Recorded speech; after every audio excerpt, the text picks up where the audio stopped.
Salve, meus amigos, tudo bem com vocês? Aqui o seu amiguinho Marco Azzi, mas hoje sem capacete. Coisa boa, né, meus queridos? Que bom que a gente não depende somente do papo de estrada, porque se dependesse, essa semana choveu bastante aqui no sul de Minas. Mas, como dizem, a gente tem que olhar tudo sobre dois prismas. Por um lado, gerou bastante transtorno. Ontem mesmo teve uma chuva de vento muito forte aqui. Teve alguns lugares onde caiu granizo, gerou estragos. Mas a natureza também ela faz a parte dela, né, de fazer uma faxina. No começo da tarde fizeram uma queimada aqui e estava tudo muito esfumaçado, estava aquele ar pesado, né? Eu acho que a chuva veio para dar aquela lavada, né? Pelo menos é o que a gente espera, né, meus amigos? Mas, sem muitas delongas, vamos para o nosso Papo de Divã. Assiste a nossa vinhetinha rapidinho, que nós já estamos de volta.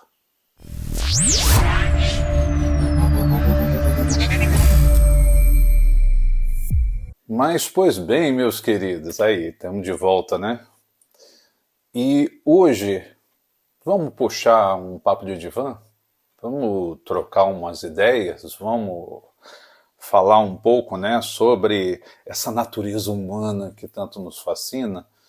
Porque realmente, por mais que eu estude durante anos e anos e anos, por mais que eu me dedique, sabe, a vislumbrar o que é o ser humano, eu estou sempre me surpreendendo. E vocês? Vocês se surpreendem? É difícil, né, galera? E o nosso papo de hoje vai ser sobre gestão do tempo. Gestão do tempo, meus amigos. E é uma das coisas que eu mais vejo dentro da clínica. São péssimas gestões, péssimas administrações do tempo. Mas isso tem sempre uma lógica. E isso é uma coisa que a gente tem que refletir muito, meus queridos. O ser humano, ele não faz muitas coisas ao acaso. Muitas vezes isso é um joguete cerebral, sabe? Tem horas realmente que o agora, esse instante, esse momento, ele não está legal. Observe uma coisa. Nesse instante, eu tenho que estar, pelo menos, o máximo possível com a minha consciência aqui. Vocês que estão aí do outro lado da câmera, que depois vão assistir, evidentemente, esse vídeo, que não é ao vivo, mas eu tenho que gerar um arquivo para que eu possa editar, para que eu possa depois fazer com que esse arquivo chegue até vocês. Então, eu tenho que focar nesse instante na produção desse vídeo. Se eu não foco, se eu não presto atenção, se eu não me disponibilizo, se eu não me entrego a esse instante, a esse momento, esse vídeo não vai ficar muito legal, não. Será que vocês compreendem isso? Não existe coisa pior do que você estar falando com alguém e essa pessoa está meio aqui, meio lá. Não é verdade? É complicado quando você está tentando focar agora naquilo que você está fazendo, mas aquilo te desmotiva tanto, aquilo parece tão tedioso, aquilo parece ser tão cotidiano, que você se sente tentado a sair do tempo e espaço. Eu tinha muito isso, principalmente quando eu era criança, né, que me diagnosticaram com TDAH, esse déficit, né, de atenção. E muitas das vezes, por que isso? Também eu era mais novo, eu era mais imaturo, e ao mesmo tempo eu não conseguia me focar muito nas coisas. eu, como toda criança, eu queria apenas focar naquilo que me interessava naquele instante. Então, às vezes eu estava na aula e a aula estava chata, a aula estava tediosa. Morri! Evidentemente que o recreio era diferente, né? Mas eu ficava pensando em outras coisas, numa primeira coisa, numa segunda coisa, numa terceira coisa. Eram muitos pensamentos. E quando nós estamos adultos, tá? E estar adulto necessariamente não é estar maturo para a vida. Tem gente que fala maduro, mas maduro é coisa de fruta, né?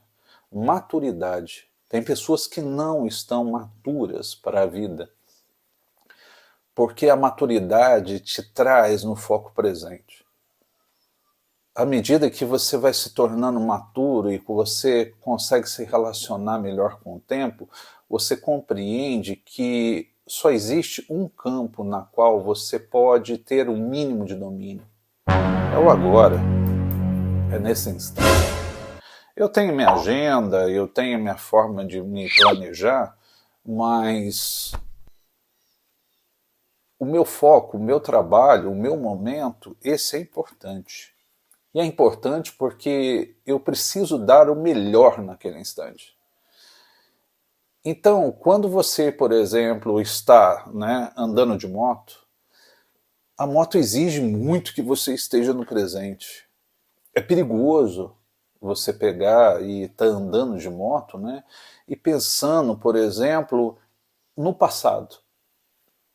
Já viram o tanto que às vezes a gente se sente tentado a ir lá no passado?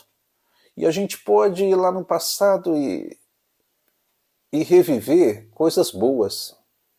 Aquela nostalgia, nossa, como foi bom aquele tempo, nossa, como a música era legal daquele tempo, mas também nós podemos pegar e fazer essa regressão até o passado para poder novamente rever os nossos conflitos, novamente rever aqueles momentos mais sombrios, aqueles momentos na qual, segundo o nosso amigo Freud, ocorreram as nossas feridas narcísicas. Aquelas feridas narcísicas que, segundo também o próprio Freud, montaram verdadeiros pontos de fixação. E esses pontos de fixação são isso. A gente estabelece ali como se fosse um porto, na qual nós paramos o nosso barco ali e nós ficamos nesse ponto. 1, 2, 10, 15, 50, 100, 1000 vezes. Porque também é um sofrimento conhecido. E também porque nós podemos projetar toda a frustração que a gente tem no agora nesse ponto de fixação, nesse passado. Assim como você vê muito religioso que põe a culpa sempre no diabo, você pode, por exemplo, pegar e ficar colocando a culpa no teu passado. E o passado realmente é um entrave a partir do momento na qual você não sanou essa ferida narcísica tua. Na medida em que agora você administra essas viagens ao passado, você administra essas fixações no passado, mas de uma forma vitimista. De uma forma na qual você se alimente dessa vitimização de maneira bastante projetiva. Isso é muito louco, né, meus amigos? E ao mesmo tempo nos tira do presente. Sabe aquele momento que você está na universidade e você tem que fazer aquele trabalho de conclusão de curso, aquela monografia ou aquele artigo científico e você fala, cara, isso está tedioso pra caramba. Isso está sacal, isso aqui está me enchendo o saco. E, no entanto, né, você tem que passar por isso. Faz parte do rito, faz parte do ordenamento, faz parte da própria burocracia que um bacharelado te impõe.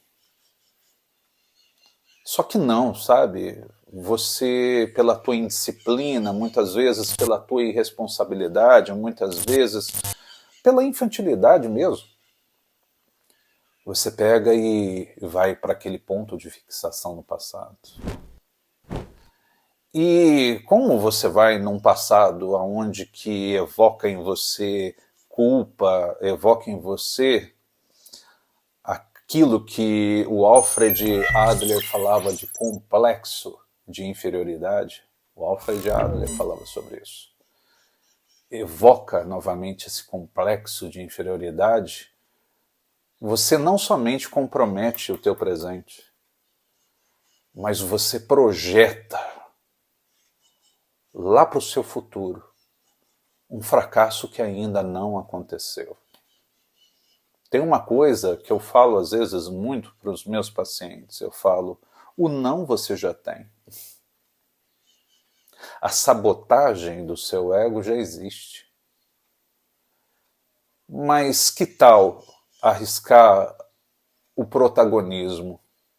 Tem um vídeo aí na plataforma aí que eu falo sobre a questão do protagonismo e da importância do protagonismo. Porque o não você já tem. O fracasso você já tem. As cenas do passado você já tem, mas o futuro é uma construção do hoje. E você pode projetar esse futuro de forma otimista, você pode projetar o futuro de maneira pessimista. Os pessimistas nunca vão fazer nada. Os pessimistas não vão conquistar absolutamente nada. Porque para os pessimistas, o futuro já é um fracasso. Para os pessimistas, o futuro já é um destino kármico. A minha vida é um vale de lágrimas. Eu sou um fracasso. E aí? E aí, o que eu vou dizer disso tudo? Por isso, meus amigos, é que eu digo, uma boa gestão do seu tempo. E não pensem que o Marco é um super-herói. Não pensem que isso não veio de muita reflexão. E não somente de reflexão, mas de experiência. Durante uma vida toda, eu deixei de executar o agora, eu deixei de iniciar projetos, eu deixei, de batalhar pelos meus sonhos, exatamente por dois referenciais muito perigosos. Primeiro, por um passado que me fez sofrer bastante, por um passado lotado de rejeição, lotado de preconceito, lotado de bullying, de adjetivos nada agradáveis. Um passado cheio de depressão, um passado cheio de conflitos, de mim comigo mesmo. E isso injetava em mim uma série de baixas-estimas, uma série de pré-concepções, pré-julgamentos, preconceitos e uma culpabilidade muito grande das coisas. Porque não existe coisa pior nessa vida do que você se culpabilizar. A culpa é justamente você remoer essa coisa, você ficar digerindo essa coisa que já está estragada, já está putrefada, ela já virou pó. E você se alimenta, sabe, desse pó. Você se alimenta dos restos, sabe, dessa mortalha, desse caixão, que necessariamente já nem existe mais. E aí então, através dessa ferida narcísica, através desse orgulho, né, muito machucado, você projeta externamente nas pessoas a sua violência, a sua ira, a sua raiva, né? Você sabota o teu presente e você compromete o seu futuro. E daí eu lembro da minha querida mãe adotiva, minha segunda mãe adotiva, a dona Ana Lúcia, a Lu. A Lu uma vez chegou assim para mim, e naquela época eu fui bastante preconceituoso em relação a essa afirmativa dela. Mas ela falou na linguagem dela, ela falou dentro de uma narrativa muito pessoal dela. Minha mãe Lu falou a seguinte coisa para mim, ela falou: o dia que você perder a fé e a esperança, aí sim, aí você já morreu. E aí isso me fez refletir bastante, porque eu fui além daquela questão de uma narrativa, de uma caixinha religiosa, sabe? E aí, quando você perde realmente fé, e a fé não tem nada a ver com questões dogmáticas religiosas, a fé está em acreditar. E a esperança, de tentar esperar alguma coisa também positiva da vida, aí realmente não tem mais o porquê eu caminhar. Não tem mais porquê eu digerir esse mundo. E aí, meus amigos, por isso eu mergulhei profundamente na depressão. Porque a depressão é essa lição amarga. A depressão é quando você perde a fé e a tua esperança. É quando você já não vê mais outros destinos, outros caminhos, outras possibilidades para a tua vida. É quando você perde tua alma. É quando você perde o teu propósito, é quando você perde a tua motivação. É muito louco isso aí, né, meus queridos? Vocês não pensam às vezes sobre isso? E eu lembro que quando eu estava numa profunda crise de depressão, eu olhava para Elvira, tem um vídeo, né, da dona Elvira no canal, onde eu falo claramente sobre isso aí. E eu olhava para Elvira e eu me sentia muito mal, porque eu não tinha energia nem para montar na dona Elvira. Eu tinha acabado de reformar a dona Elvira, ela estava inteira revisada, ela estava pronta, ela estava perfeita. E eu não conseguia. Eu não conseguia exatamente porque eu não me colocava naquele lugar. E eu não me colocava em cima da Elvira, passeando, curtindo, sentindo um pouco o vento, a paisagem, os estímulos externos, o café na estrada, o pão de queijo na estrada. Exatamente porque eu estava preso no passado.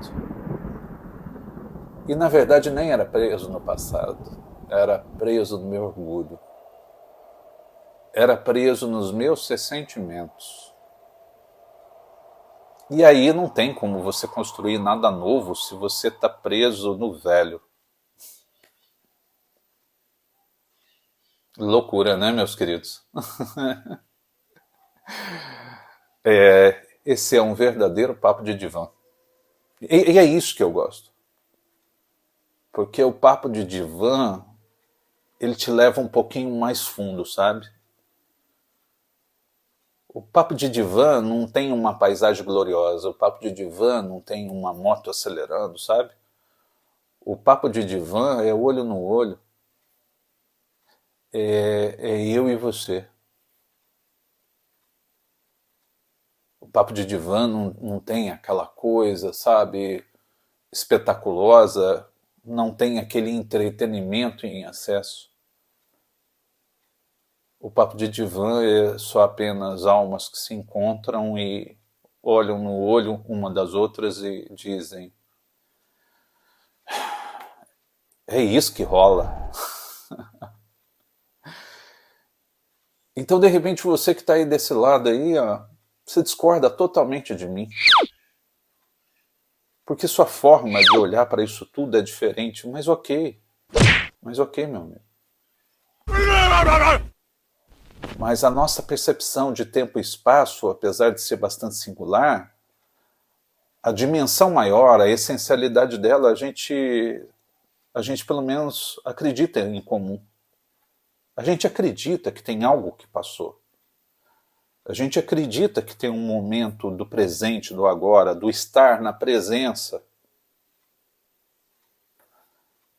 Existe um futuro.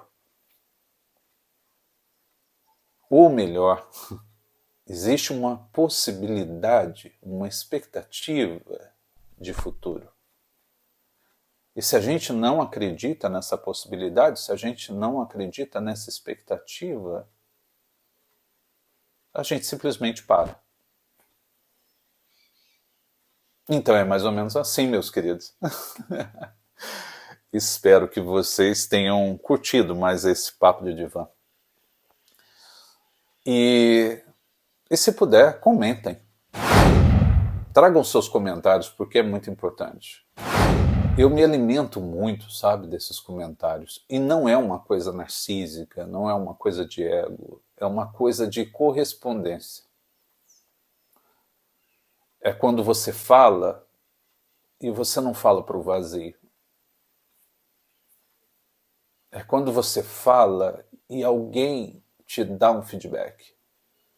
É como o sujeito náufrago que está preso a uma ilha e ele arremessa aquela garrafa, né, com uma carta, um bilhete, no mar e de repente vem uma resposta, retorna uma resposta. Ou ele vê lá no horizonte, lá um barco que acena para ele.